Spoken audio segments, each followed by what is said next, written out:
और बड़े अरसे बाद तवील इंतज़ार के बाद पाकिस्तान को एक बहुत बड़ी खुशी माशाल्लाह से नसीब हुई है और ये एक कौम के हीरो ने किरदार अदा किया है। बेसिकली हम बात कर रहे हैं जनाब अरशद नदीम की, जिन्होंने पाकिस्तान के लिए जो ओलंपिक्स है उसमें एक ना सिर्फ ये कि वर्ल्ड रिकॉर्ड बनाया, गोल्ड मेडल भी हासिल किया और सर फ़ख्र से बुलंद कर दिया पूरी कौम का।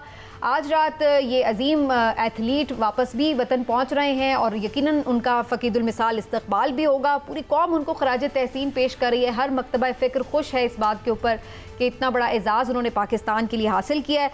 यकीनी तौर पर इसमें हर कोई अपनी अपनी अनाउंसमेंट भी कर रहा है इनाम इकराम के हवाले से, तो ये बहुत बड़ी बात है कि इस तरह से नामसाइद हालात में बड़े महदूद वसाइल में उन्होंने इतना ज़बरदस्त कारनामा अंजाम दिया है। उनकी वापसी और इस पूरे कारनामे के ऊपर बात करने के लिए हमारे साथ आज मौजूद है साबिक ओलंपियन ख्वाजा जुनैद साहब।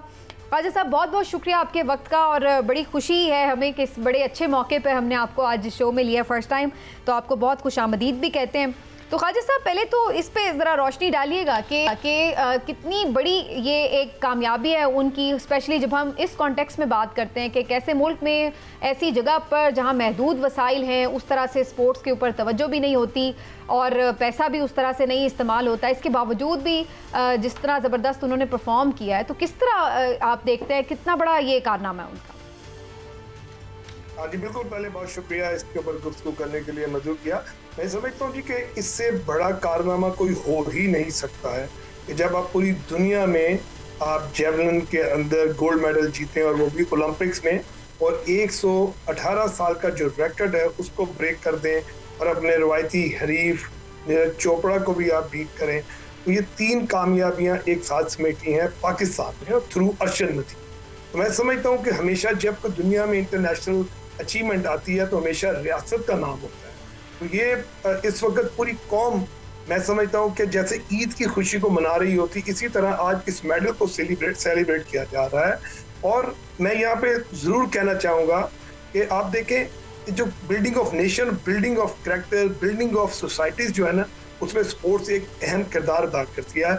जब अरशद नदीम जेवलिन फेंक रहे थे तो पाकिस्तान के हर टेलीविजन पे अरशद नदीम के लिए दुआएं हो रही थी, और ये वो लम्हा होता है जब कौमें बनती हैं।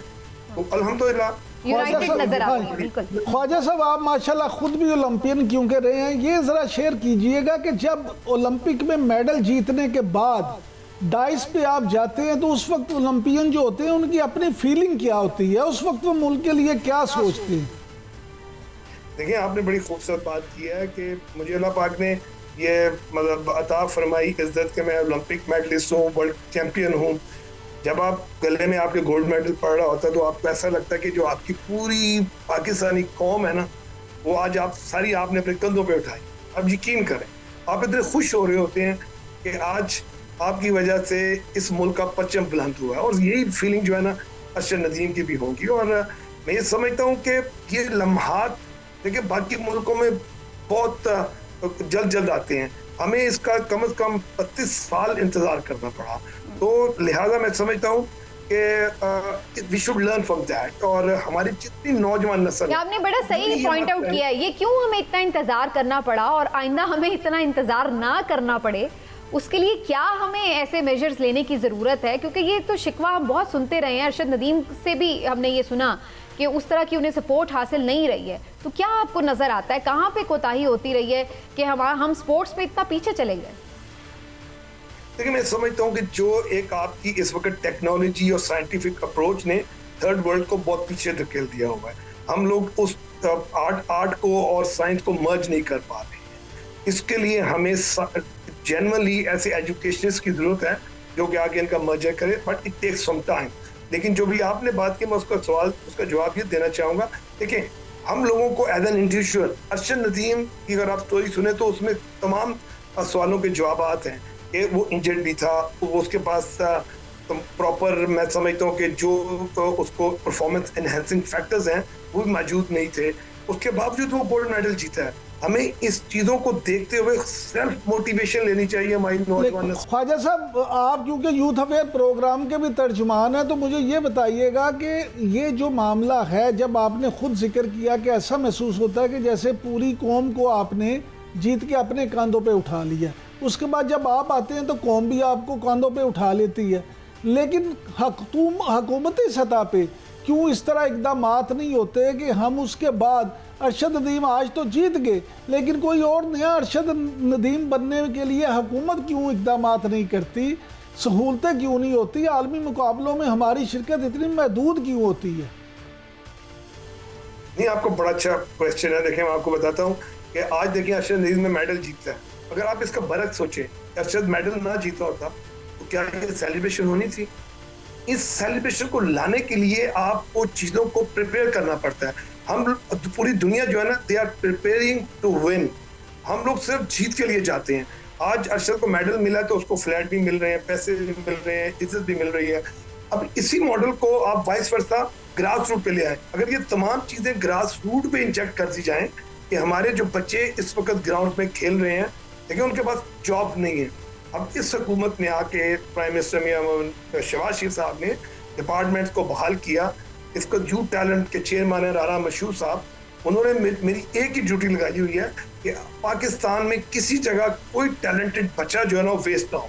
तो मैं समझता हूँ कि 85% ऑफ पाकिस्तान पॉपुलेशन वो तो स्पोर्ट में आती नहीं है, क्योंकि जब उनके बच्चे थोड़े से बड़े होते हैं 10-12 साल के, तो वो कोई पंचर की दुकान पे या वो दूध दही की दुकान पे जाकर तो वहाँ पर जॉब कर रहा होता है। तो हमें ये मॉडल को ख़त्म करके उन टैलेंटेड बच्चों को मैदानों में लाना है, एकेडमीज में लाना है, स्कूल में लेके जाना है, क्लब में लेके जाना है, तब जाके आपको सैकड़ों की तादाद में हीरोज नजर आएंगे।